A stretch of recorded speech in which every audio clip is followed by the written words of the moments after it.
Assalamualaikum warahmatullahi wabarakatuh. Bismillahirrahmanirrahim. Alhamdulillahilladzi tafaddala alaina wa takarrama alaina bi anwa'in ni'ami wal ala'i wal ifdal. Nahmaduhu subhanahu wa ta'ala wa nashkuruhu syukran nastajibu bihi tawaliyan na'ma wal ala'i wal ifdal. Allahumma salli wa sallim ala sayyidina Muhammad wa ala alihi wa sahbihi ajma'in salatan wa salaman daimaini mutalazimaini ila yaumil mislam. Amma ba'du, para pemirsa yang kami hormati, yang dirahmati Allah Subhanahu wa taala, marilah kita pertama memanjatkan syukur kepada Allah Subhanahu wa taala dengan ucapan alhamdulillahirabbil alamin, yang mana kita selalu diberi kesehatan oleh Allah, diberi kenikmatan oleh Allah, diberi rahmat oleh Allah, taufik oleh Allah Subhanahu wa taala. Semoga kita bisa menjalankan ibadah puasa dan semoga kita bisa menangi puasa besok tahun yang akan datang. Amin ya rabbal alamin. Allahumma salli wa sallim ala sayyidina Muhammad wa ala ali sayyidina Muhammad. Semoga kita mendapat syafaatnya mulai detik ini sampai di hari kiamat. Syafaat al-ma yaumal qiyamah. Amin ya rabbal alamin. Para pemirsa yang kami hormati, rahimakumullah, bahwa kita diciptakan oleh Allah Subhanahu wa taala hanya untuk ibadah pada Allah Subhanahu wa taala. Yang penting kalau namanya Islam itu harus menjalankan rukun 5, yaitu pertama syahadat, jelas kita kalau orang Islam, kalau syahadat jelas. Kalau tidak mengucapkan kalimat syahadat tentu tidak Islam. Kedua, sholat 5 waktu jelas. Alamatnya orang Islam itu jelas harus sholat. Kalau saya sendiri mengatakan bahwa kalau orang tidak sholat itu berarti bukan Islam. Dikatakan Islam tapi tidak sempurna. Ada yang mengatakan tidak sempurna Islamnya. Kalau saya sendiri berpendapat bahwa sebab apa besok itu kenangan terakhir di hari kiamat itu adalah kita sujud pada Allah Subhanahu wa taala. Yang ketiga yaitu bisa dibolak-balik, puasa Ramadan juga bisa, zakat juga bisa. Puasa Ramadan jelas kalau orang Islam harus, namanya rukun sebabnya, kalau satu aja tidak dilaksanakan berarti sholat aja kalau rukunnya ada 13, ada yang mengatakan 17, itu kalau satu aja tidak dilaksanakan rukun itu tentunya sholatnya tidak jadi, tidak sah. Sebagaimana sholat bahwa Islam itu juga begitu. Kalau satu aja tidak dilaksanakan berarti Islamnya tidak sah. Itu bagi saya kalau berpendapat begitu. Dan zakat, terus haji kalau mampu. Zakat, terutama zakat fitrah, zakat apa saja, zakat mal, itu sebagai rukun Islam harus dilaksanakan. Sebab Allah itu memerintahkan kita melaksanakan zakat, khususnya zakat fitrah bagi orang yang mampu. Kalau ukurannya mampu, dulu pernah kayak saya sampaikan bahwa di Ramadan kemarin saya sampaikan bahwa orang mampu itu bagaimana. Jadi ke orang fakir itu, kriteria orang fakir di Kifayatul Akhyar itu jelas bahwa kebutuhan sehari-hari itu 100.000, kalau punya uang 20.000 sampai 40.000 itu namanya fakir.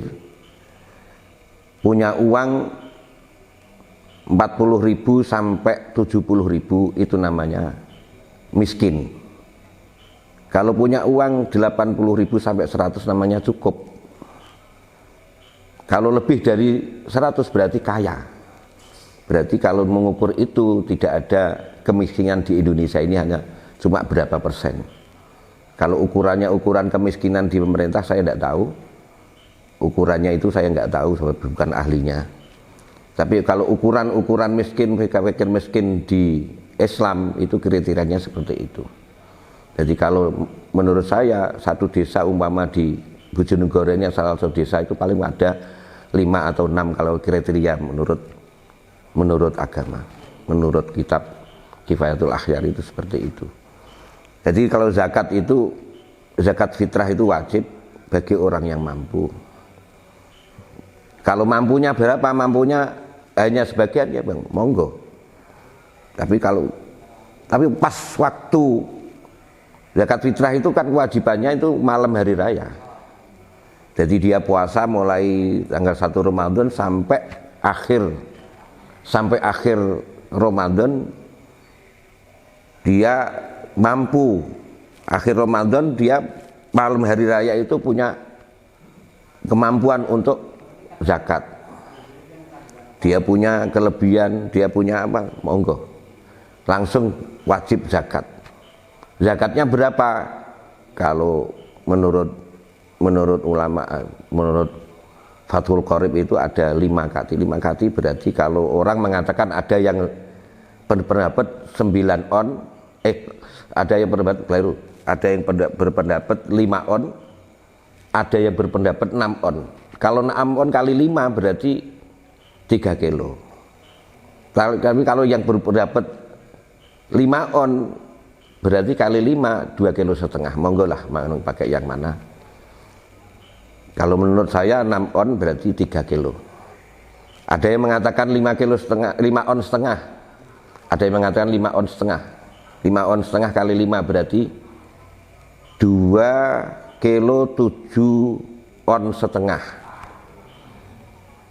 Kalau menurut ayah saya, menurut Sayyikhina wa Murabbirukhina Romayai Dimyati Al-Walid, itu 2 kilo 7 on setengah. 7 on setengah berarti kalau menurut ayah saya itu dibulatkan aja 3 kilo. Mosok sodakoh on setengah kok saya mau. Kewajibannya kan 2 kilo 7 on setengah. Kalau ditambah 2 on setengah kan sodakohnya yang sunat kan 2 on setengah, masa enggak dibulatkan sekalian. Ada yang berpendapat 2,5 kilo ya monggo itu. Kalau saya, tapi jumhurul ulama mengatakan bahwa 6 on itu 1 kati, 1 ritel. 6 on itu. Jumhurul ulama, ada yang mengatakan, tapi ada ulama Imam Nawawi Marafi'i itu mengatakan 5 on setengah. Ada yang mengatakan 5 on murah itu, 5 on murah. Monggo. Itu pendapat yang mana monggo, tapi bagi saya lebih banyak lebih bagus. Itu bagi saya begitu. Jadi saya ulangi lagi bahwa kewajiban kita wajib zakat. Kalau zakat mal ya 2,5%. Kalau zakat ya tumbuh-tumbuhan seperti kalau Imam Malik semuanya wajib zakat. Walaupun mangga apa wajib zakat semua. Tapi kalau jadi Imam Ahmad Ibnu Hanbal juga begitu, semuanya wajib zakat. Kalau Imam Syafi'i hanya qut. Jadi hanya untuk kekuatan, menjadi istilahnya kalau sini sembako lah. Jadi beras, jagung, gandum. Itu kalau Imam Syafi'i mengatakan seperti itu. Apalagi temannya Imam Syafi'i. Jadi Imam Saiban Ar-Ra'i itu malah justru semuanya wajib zakat tadi. Semuanya wajib zakat. Umpama punya uang 100 ya wajib mengeluarkan 2,5%. Jadi semuanya seperti itu. Monggo pakai yang mana monggo. Makanya ada zakat profesi. Bagi saya setuju sekali. Zakat profesi itu, zakat profesi seperti pegawai negeri dan lain sebagainya 2,5% dikeluarkan. Ya monggo, kalau tidak masuk kewajiban ya itu termasuk sunat. Kita sedekah itu sunat. Tapi ingat bahwa ibadah yang paling dikenang besok itu hanya sujud pada Allah Subhanahu wa taala. Ya salat itu besok di. Kalau sedekah itu jelas orang kafir juga sedekah. Orang siapapun sedekah. Melaksanakan haji itu orang kafir juga, non muslim juga di Bethlehem dan lain sebagainya. Tapi kalau sholat itu tidak ada di agama lain, ya hanya di agama Islam itu. Makanya besok kenang-kenangan paling akhir itu sholat 5 waktu. Dan monggo jangan meninggalkan sholat. Kalau sudah meninggalkan sholat apapun bisa dilakukan. Itu sebab apa? Inna sholat tanha 'anil fahsya'i wal munkar. Jadi wala dzikrullahi akbar. Allah ya'lamu ma tasna'un. Jadi kalau menurut itu, kalau dawuh ya Allah itu sholat itu bisa mencegah fahsya dan mungkar. Jadi orang sholat itu bisa mencegah maksiat, bisa mencegah apa. Ya paling tidak mengaku sholat kok ijek ngelakoni ini, mengaku sholat kok ijek ngelakoni ini. Paling tidak seperti itu. Monggo, yang saya tekankan memang sholat. Zakat itu juga wajib.